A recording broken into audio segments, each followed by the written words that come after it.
Alors que l'OL connaissait enfin un peu de stabilité après avoir enchaîné les coachs et les saisons ratées, alors que l'hiver et le mercato hivernal étaient sur le point de prendre fin après quelques changements, une frappe aérienne s'est abattue sur la tête de tous les supporters du club rhodanien. L'homme qui avait permis l'immense remontée de l'année dernière, celui qui avait réussi à créer une union avec le groupe représenté par des légendes lyonnaises, celui qui avait permis d'atteindre à nouveau le haut de tableau et les compétitions européennes, Monsieur Pierre Sage, se retrouve mis à la porte de l'Olympique Lyonnais juste avant un match crucial pour la saison. Une décision forte prise par la direction et le propriétaire que personne n'avait vu venir aussitôt et qui remet en cause tout ce qu'il se passe au club depuis quelques mois. Alors calez-vous tranquillement dans votre siège, mets cette vidéo en plein écran et parlons un peu de la situation compliquée de l'Olympique Lyonnais de John Textor.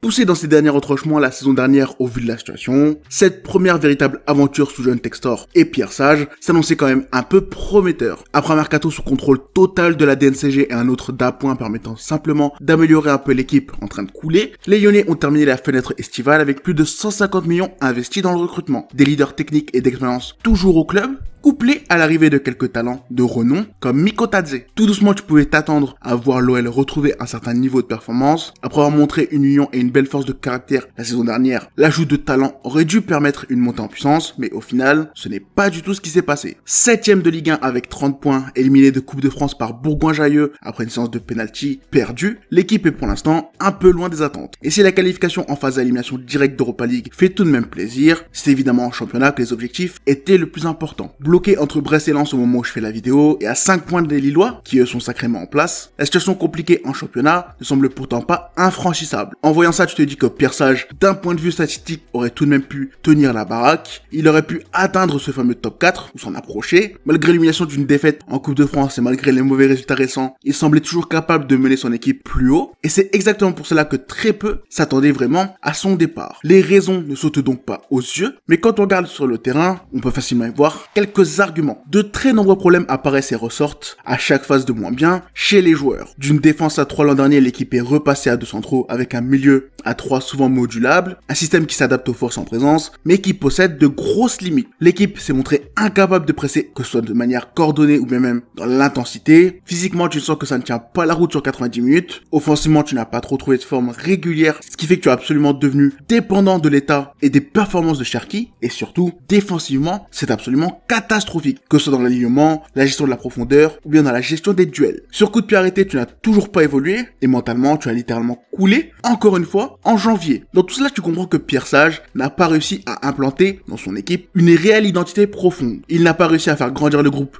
comme il le fallait pour se rapprocher des grandes équipes de la Ligue, et c'est cela qui lui est en partie reproché. Mais quand on visualise bien tout ce qui s'est passé depuis sa montée en coach, est-ce vraiment de sa faute ? Si j'ai parlé des 150 millions investis cet été, quand on analyse bien ce qui a été mis en place en termes de transfert, est absolument catastrophique. Tu as assassiné ton secteur défensif en virant quasiment tout le monde, notamment Mamadou Sarr. Tu as surinvesti sur des joueurs moyens et tu as empilé les solutions offensives sans aucun sens. Au milieu, tu as seulement rajouté une petite option qui n'aide pas vraiment le groupe.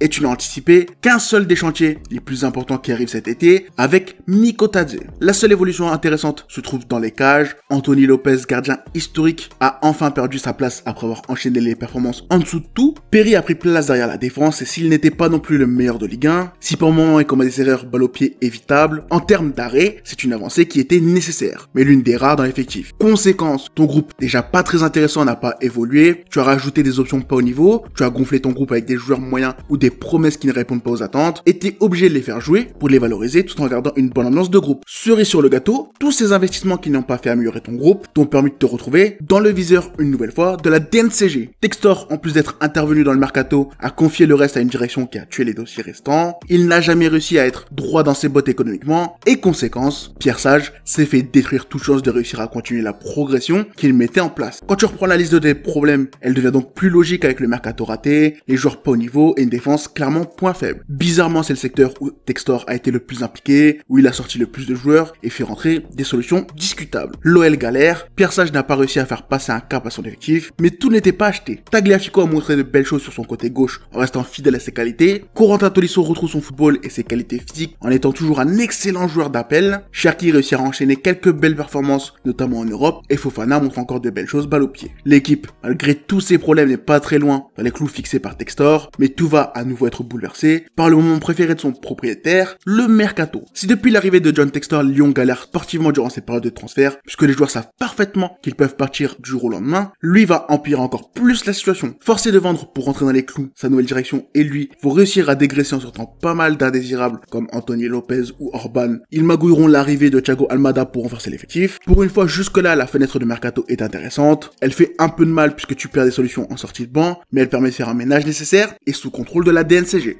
Textor sortira donc sa meilleure interview d'assassin pour tuer la dynamique interne et annoncer à demi-mot que son coach n'est plus intouchable. Il profitera du licenciement de son coach préféré depuis quelques années pour entamer les discussions et évidemment, il finira par profiter des mauvais résultats récents pour le mettre à la tête de l'équipe en virant celui qui lui a sauvé les miches un an plus tôt. Si Pierre Sage n'est évidemment pas tout blanc, il n'aura pas réussi à faire grandir le groupe à sa disposition, son propriétaire ne l'aura jamais aidé. Et ce choix fort met donc une énorme pression au nouvel arrivant, l'entraîneur portugais Paulo Fonseca.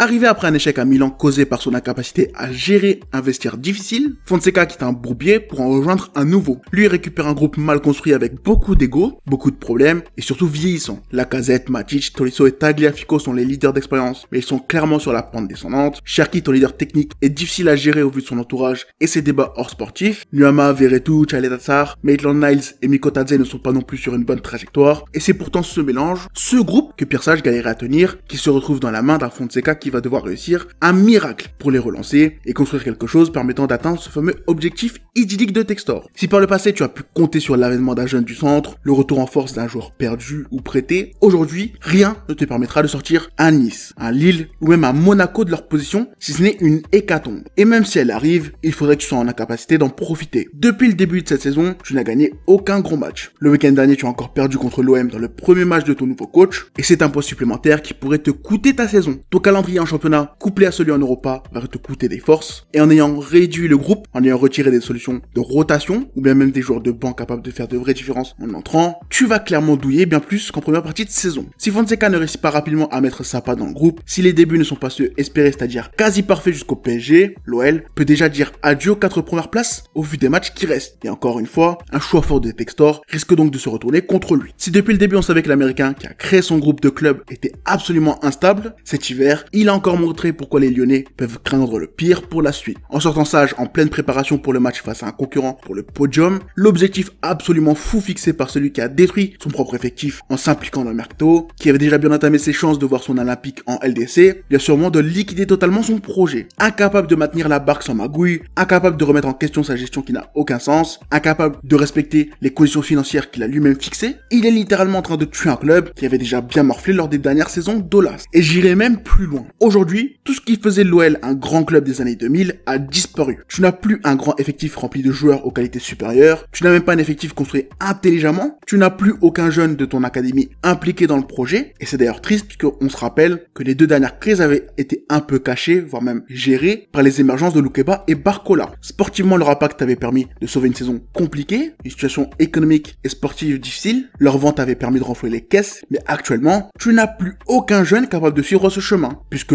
bizarrement, celui qui aurait pu le faire a été bradé cet été à Strasbourg. Actuellement, tu n'es donc plus un modèle à suivre pour les autres clubs capables de lutter. En tant que suiveur de Ligue 1, je trouve ça sacrément triste, mais surtout, ce n'est pas encore fini. Sans Ligue des Champions en fin de saison pouvant absorber les immenses investissements faits cet hiver, tu cours tout droit à la catastrophe, et si un parcours en Europa League, couplé à une place en championnat entre la 4e et la 6e, pourrait sauver un peu les meubles, ce n'est clairement pas ce qui était prévu au niveau des comptes. Relancer la saison devra donc se faire avec un groupe. Comme l'an dernier, ils doivent réussir à s'unir, le talent est là, et clairement, tout dépendra de leur capacité à se réveiller. L'homme providentiel est évident, Cherki va devoir de nouveau sortir son meilleur football pour faire oublier sa vieillesse à Lacazette, pour réussir à connecter avec Mikotadze, et espérons que cela suffise pour que l'espoir renaisse près du Rhône. Bref, c'était ma petite vidéo sur l'Olympique Lyonnais. Sincèrement, je vous souhaite beaucoup de courage à tous les supporters de ce club. J'espère vraiment que vous connaîtrez une remontée si Textor vend le club, ou dégage enfin de la gestion sportive. Mais dans tous les cas, en attendant, vous allez connaître une période sacrément noire. Et je vois pas Fonseca capable de faire grand chose. J'espère me tromper pour vous. Dis-moi dans les commentaires ce que toi t'en penses. Et on se retrouve très vite pour une prochaine vidéo. Ciao!